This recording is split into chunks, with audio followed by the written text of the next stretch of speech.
আমি অ্যাকচুয়ালি কী করি, কী কাজকর্ম করি সেটা নিয়ে বেশ অনেকেরই কৌতূহল, অনেকে প্রশ্ন করে। আর আমি ম্যাক্সিমাম সবাইকে উত্তর দিই কিছু করি না।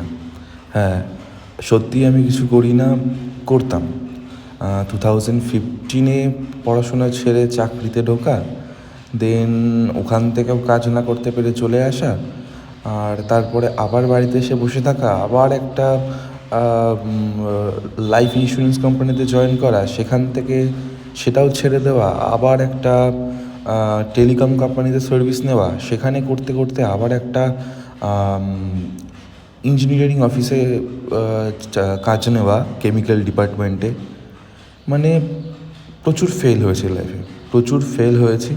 হ্যাঁ, এইবার অনেকের মধ্যে প্রশ্ন আসতে পারে যে এত এত চেঞ্জ কেন, বারবার বারবার একটা জায়গায় পড়ে না থেকে কেন বারবার চেঞ্জ করা?